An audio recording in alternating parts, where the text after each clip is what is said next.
5.18 민주화 운동의 속성은 무장항쟁이었습니다. 계엄군에 대한 무장항쟁이었습니다. 5.18 때 민간인 165명이 돌아가시고 계엄군 경찰과 포함한 27명이 돌아가시고 이러한 또 수많은 부상자가 생기고 했지만 이러한 희생이 있었기 때문에 7년 뒤에 군부가 집권하고 나서의 7년 뒤 이때는 이미 1961년부터 시작해서 군부 정치가 계속되어 온 대한민국에서 처음으로 무혈 저항이 있었고 60이죠. 그리고 나서 6월 29일 날 6.29 선언을 통해서 군정에서 민정으로 이양되는 민주화가 이루어졌거든요. 이런 프로그램은 전 세계 어디에 둘러봐도 사례가 없습니다. 5.18을 5.18만 가지고 이렇게 대립적인 구도로 보지 마시고 60과 6.29와 그리고 오늘날의 이 대한민국의 정치 발전의 흐름 속에서 보면 양쪽 다 그 당시에 상당히 진지하게 너무 치열하게 대립했지만 이것이 결국 대한민국 발전에 정치 발전에 큰 역할을 했던 역사적 자산 그렇게 자리매김하면서 가야 된다 이거죠. 치열함입니다. 치열함. 그러니까 그 당시의 가치라는 것이 사실은 계엄군 쪽에서는 국가안보를 생각하는 사람들이고 또 시민군 쪽에서는 민주화를 생각했는데 둘 다의 그 저변에서는 자신들이 믿었던 게 진실이라는 생각이 있었습니다. 그래서 몸을 던질 수 있었던 거죠. 결국은 진실을 향한 치열한 자세예요. 저는 이것이 앞으로도 계속돼야 된다고 보는 겁니다. 대한민국은 건국 당시에 반공 입국합니다. 그리고 공산주의자와 격돌을 해서 치열하게 싸워서 우리가 이기죠. 왜 이겼을까요? 반공이 옳아서 이긴 게 아닙니다. 공산주의가 거짓이었기 때문에 이긴 겁니다. 다시 말하면 우리가 태극기를 들고 그 당시 싸웠던 이유는 진실을 지키기 위해서예요. 너희들은 거짓이고 우린 진실이다라고 하면서 싸웠는데 역사가 나중에 증명해 준 거죠. 그리고 저쪽은 이제 무너진 겁니다. 그 진실의 태극기 집단이 이제는 어느 한 특정 집단의 상징이 돼가지고 거꾸로 거짓을 지금 옹호하게 돼버리는 모습, 이 아이러니가 이제 드러나고 있어요. 참 답답한 노릇입니다. 5.18 진영 쪽에서는 너무 협소하게 민주화 운동이다에 집착하지 마시고 스스로 폭을 넓히셔야 된다. 국민들로 하여금 해석의 여지를 많이 주셔야 된다. 근데 이게 지금 이제 종이컵이라고 생각해봐요. 이 종이컵을 위에서 보면 무슨 모양일까요? 원입니다. 그죠? 옆에서 보면요. 사다리꼴이에요. 한쪽은 원을 본 사람이 있고 한쪽은 사다리꼴 본 사람이 있어요. 둘 다 거짓은 아니잖아요. 그렇다고 치고받고 싸울 일은 아니에요. 소통하다 보면 더 많은 각도의 모양을 발견해내면서 더 본질에 가까워질 수 있는데 구태여 이거 아니면 니네는 틀리고 이거 아니면 니네는 잘못됐다라고 서로 비난하는 도구로 전락시키면 안 된다. 서로 화합해하고 소통해야 된다. 왜 그러냐? 5.18이라는 사건 자체는 정치적 재난입니다. 정치적 재난은 무엇이냐? 어떻게 해야 되느냐? 공동체에서 재난이 벌어지면 그 다음에 반드시 복구해야 되는 거예요. 그래야 이 공동체가 살아나요. 마찬가지로 5.18도 복구해야 되는 우리의 아픈 기억이에요. 복구해야 사회적으로 화합되고 그래서 국민의 결속력을 갖출 수 있어서 미래로서 나아갈 수 있는 겁니다. 이것을 우리가 정리해서 교훈으로 삼아서 후세에게 역사적 교훈으로 남겨줘야 됩니다. 그게 오늘을 사는 우리의 의무라고 생각을 합니다.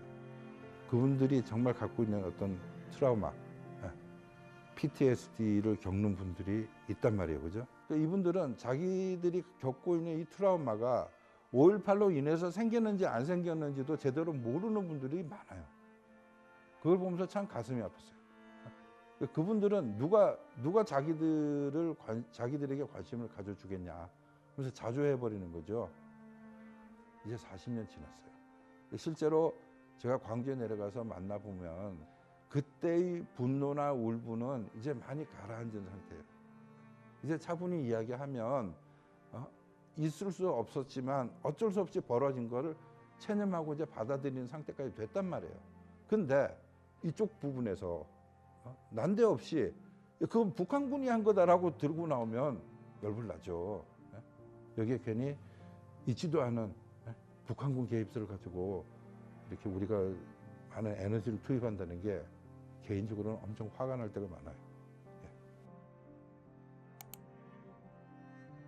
제가 그 위원회 위원으로 임명되고 나서 이제 망월묘역을 방문하기 위해서 내려가서 그때 처음 이제 광주 시민들의 5.18에 관계된 분들의 면면을 이제 아주 가까이서 지켜보게 됐습니다. 되면서 한편으로는 참 다행이구나, 이 정도로 이제 견디고 오셔서 다행이구나.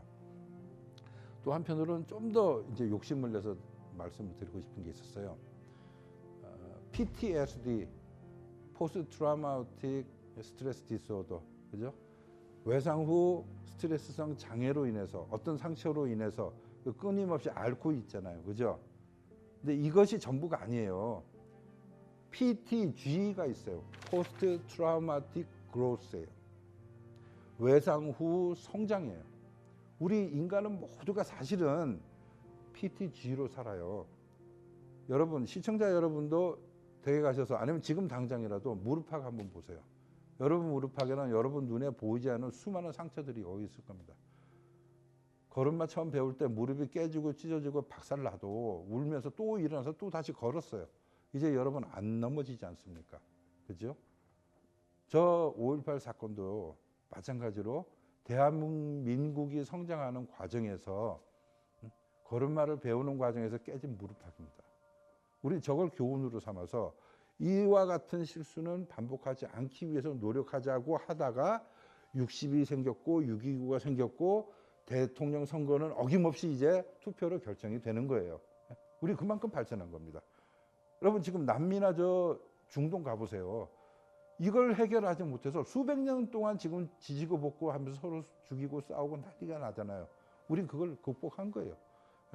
이 좋은 경험, 이 유산, 이 정신 우리가 다시 정리해서 후세에게 물려줄 수 있는 세대가 됐으면 좋겠거든요. 그래서 광주 계신 분들은 이젠 좀 더 많은 것들을 분노를 좀 더 내려놓고 PTG로서 이제 성숙한 시민 의식을 가지고 5.18을 좀 더 넓은 마음으로 펼칠 수 있는 장이 됐으면 좋겠습니다.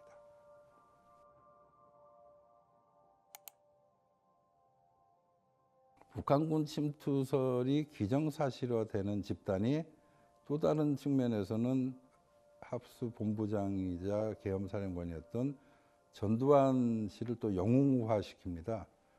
물론 제가 전두환 씨의 뭐 다른 측면을 가지고 폄하하는 건 아닌데 그분들의 논리에 결정적인 이제 약점이 있는 것이 북한군이 침투한 사실조차 모르는 보안사령관을 영웅시 해버린다는 것. 이거는 일종의 팩트의 문제를 관통해야 비로소 도달해지는 심리의 문제다.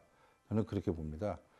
거짓말을 끊임없이 양산해내면서 체계화시키고 거의 20년 가까이 지속되어 오는 것은 단순한 이성적인 활동으로는 설명이 안 되는 거고 그 저변에 어떤 심리적인 에너지가 있다고 보는 거죠.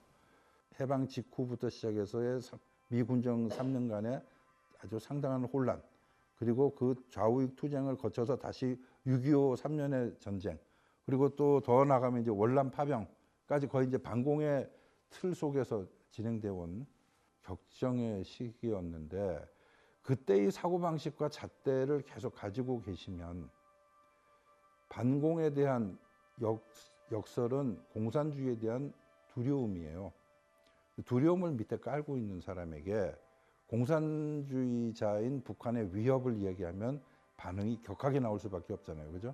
이 인간의 특성일 텐데 이런 상황을 극복하지 못한 채 이 상황을 계속 가지고 평생 살아오신 분들한테는 광주에 북한군이 개입했다고 하는 것보다 더 큰 이슈는 없을 겁니다.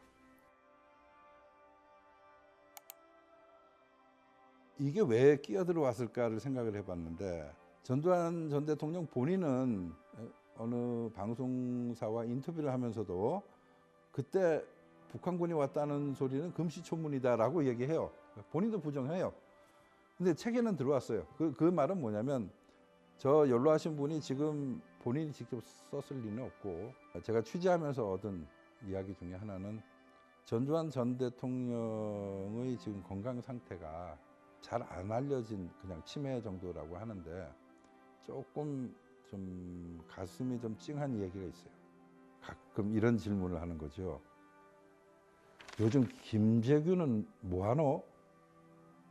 이렇게 묻는데요.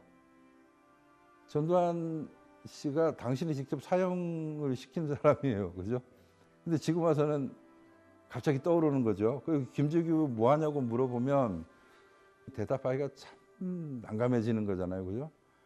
아마 그런 식으로 이제 가끔씩 좀 옆에 사람들이 정상적으로 대응하기 힘든 상황들이 이제 벌어지는 모양이에요. 많은 자료를 주변에서 이제 취합하고 검토하고 하는 과정에 그 내부에 북한군이 왔다고 믿는 분들이 있다는 얘기예요. 그분들이 구겨 넣은 거예요. 거의 틀림없이. 그게 우리 위원회 차원에서는 이제 정식 조사가 김명국 씨부터 시작이 됐고 저는 이걸 개인적인 차원에서 취재를 했기 때문에 위원회 조사가 끝난 다음에 김명국 씨를 접촉을 했어요. 그래서 이제 그때 처음 만나서 거의 4시간 가까이 이야기를 한 거죠.